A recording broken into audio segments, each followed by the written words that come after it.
Hello and welcome to Squishy Vision, where I'm about to react to the official teaser trailer for How to Train Your Dragon.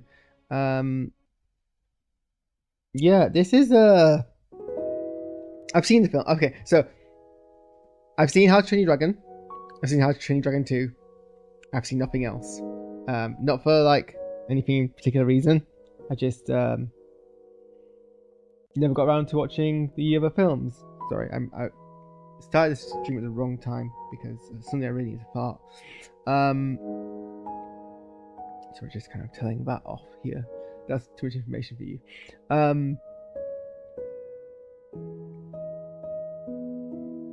Where was I? Sorry.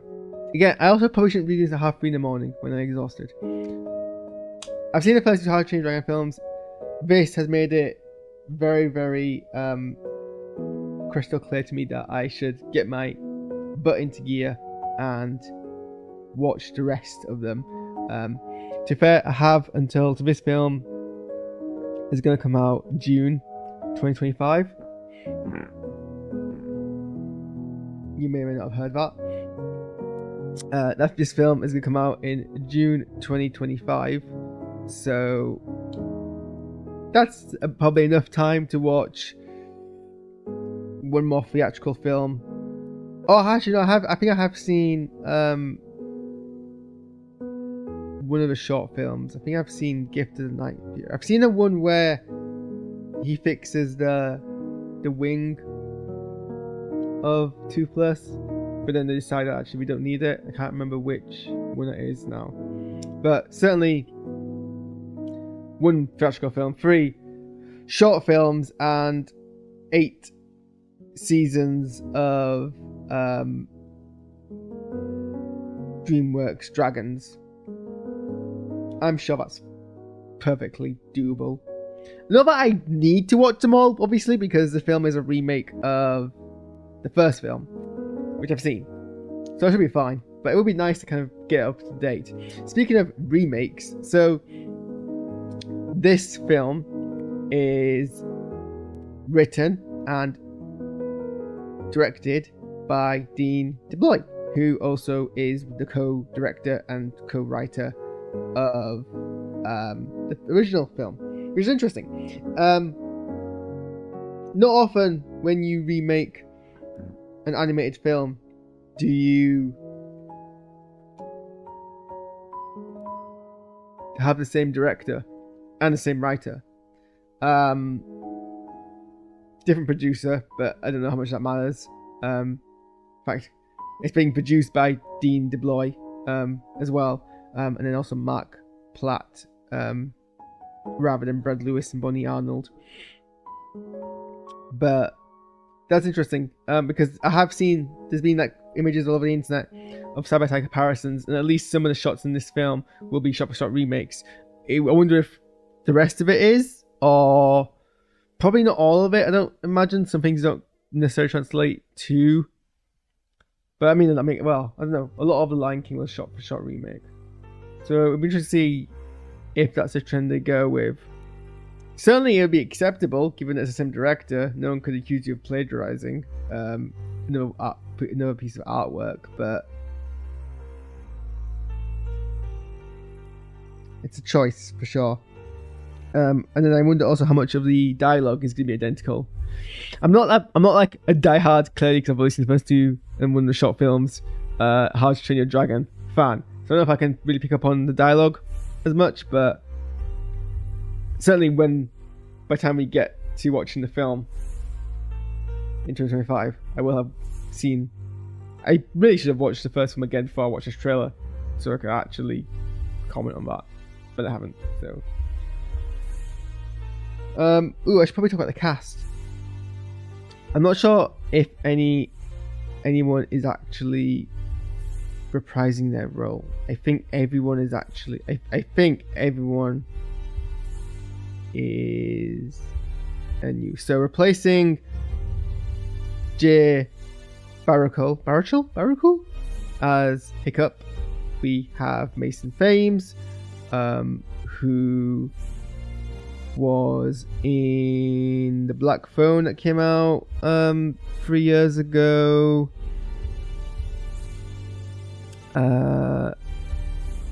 But in nothing else that I recognize. He's still a fairly green actor. We have... Oh, okay. We do have some reprising the role, actually. Probably the only person is Gerard Butler, reprising the role of Stoic DeVast and being bumped up the credit list to second billing. To be fair, Gerard Butler probably can replay the role perfectly fine. I don't think he's as wide, but well, I'll go see the trailer how they deal with that. Nico Parker as Astrid Hofferson. This is the thing that obviously everyone online is getting very pissing their pants about, because Nico Parker is not a white blonde woman. She's a person of color with dark hair. She is the daughter of Fandry Newton, who is an amazing actress, very underused in Solo. So I'm more excited. I've seen images of her character. She looks sufficiently Nordic and Viking-esque. I don't think that Astrid's Aryan features were particularly crucial to a character in the film, so not a huge issue. Nick Frost is replacing Craig Ferguson as Gobber, which is an interesting choice, primarily because Nick Frost isn't Scottish. Not that, you know, you have to be Scottish to play these characters, and certainly not all of them are. But well, I don't actually. I think most of the animated cast who play. So Gerard Butler is Scottish. Craig Ferguson is Scottish. This person isn't Scottish, but I don't think he used a Scottish accent in the film. Christopher Mintz-Plasse. Jonah Hill isn't Scottish, but I don't think that character used a Scottish accent. T.G. Miller and Christig Wiig aren't Scottish, but I don't think they use Scottish voices either. They use kind of like jock voices. David Tennant is Scottish. Robin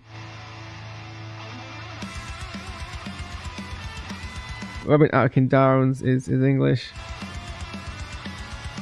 All the characters who I remember having Scottish accents are voiced by Scottish voice actors.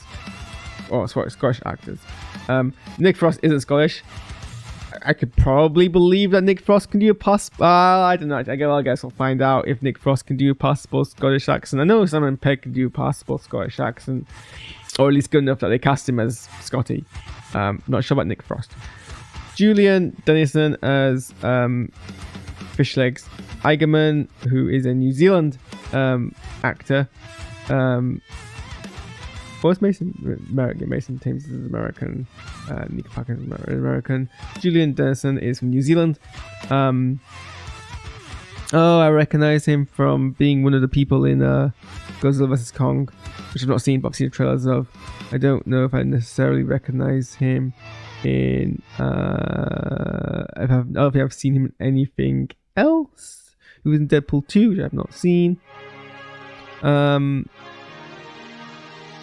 Someone called Gabriel Howell, who doesn't have a Wikipedia article, is playing Snout Lout Jurgensen. There are two twins. They're played by Bronwyn James, who is British, from Wakefield.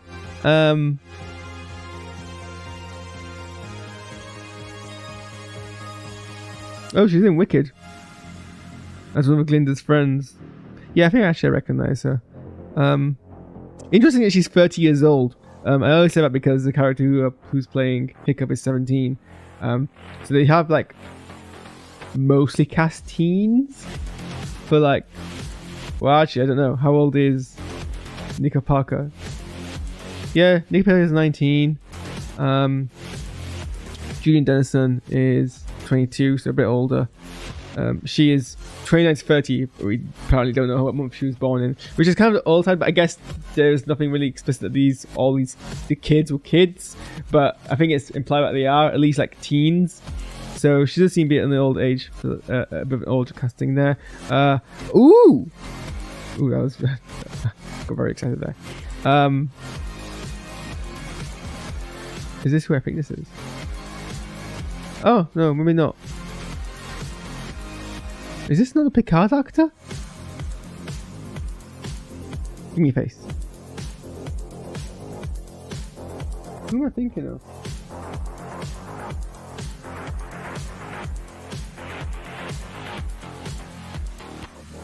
Oh, very similar voiced. It's very similar. I thought this is Harry Treadaway who plays Narek and Picard. No, this is Harry Trevaldwin, who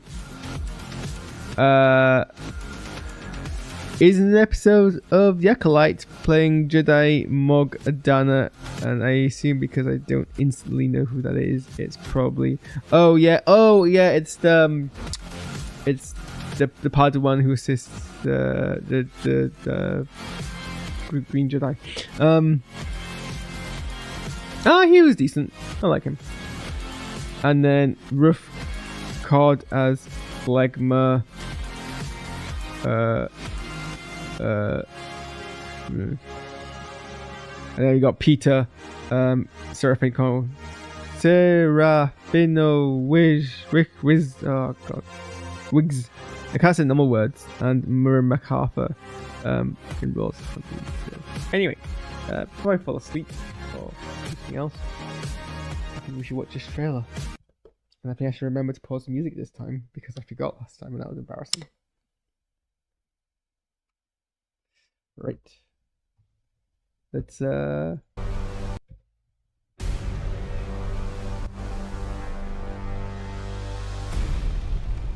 when you carry the okay.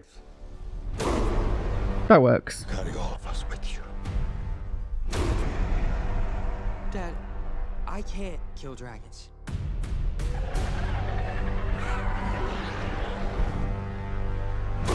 But you will. I'm a Viking. I'm a Viking!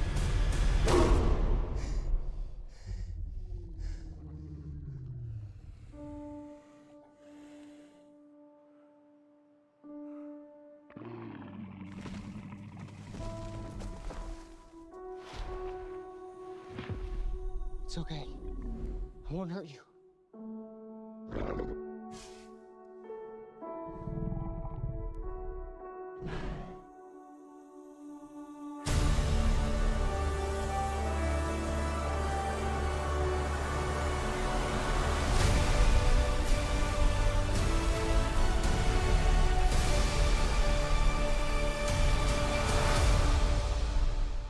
Oh yeah, that was a teaser. That was very quick. Yeah, let's go for it. I don't think there's much we can say without going through. So so certainly they get the look of Hiccup done. They get the look of Hiccup down very well. It's pretty much a identical live action remake of the outfit Hiccup wears in the films, in the first film at least. Where did they film this? That's the anime one. Where filming? Belfast in Northern Ireland. Yeah. Have I been to Belfast? I can't remember. This very much does look like Belfast. And yeah, I think actually the proportions, and to be fair, a lot of the cape is doing a lot of the heavy lifting here, but that actually is a reasonable way to do it, without, fat suiting Gerard Butler. And obviously he's saying the same lines, or at least he's saying the same character. He's playing the same character that he voices. So it should be fairly simple. It's interesting that he's the only voice, he's the only returning character, but it kind of does make sense. When you carry this axe, you carry all of us with you. And it actually looks spot on. Dad, I can't kill dragons. So this isn't fair to criticize, but it is very much what is the case here. Can I pronounce his surname? J. Baracle has a very distinct voice. He's just one of those actors, you know the type, who you can recognize the voice instantly. It's very distinct. It's almost trademarkable. And of course,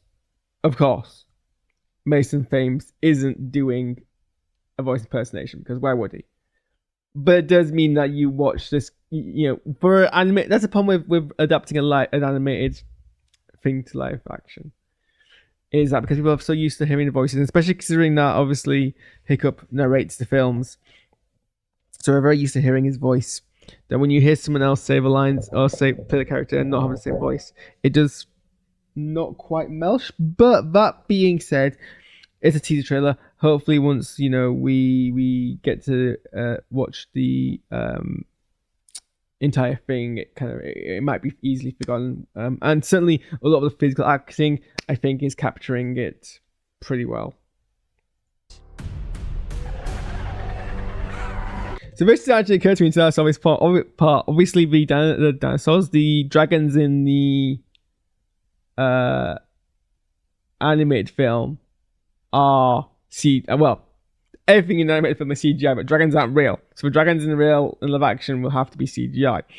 And they're pretty much just I actually do like the fidelity. They basically are going for the exact same dragon design as in the animated films, but just making the texture more realistic. But the proportions that we see in those films, the fact that some of them have quite big heads that like match the size of their stomachs, kind of deal, the variety, I do appreciate that we're kind of sticking to that kind of like aesthetic. But you will. I'm a Viking. And then this part here is pretty much shot for shot remake. But I think that is Dean DeBloy recognizing that this is a iconic part of the animated film and being like, well, if it's not broke, don't fix it.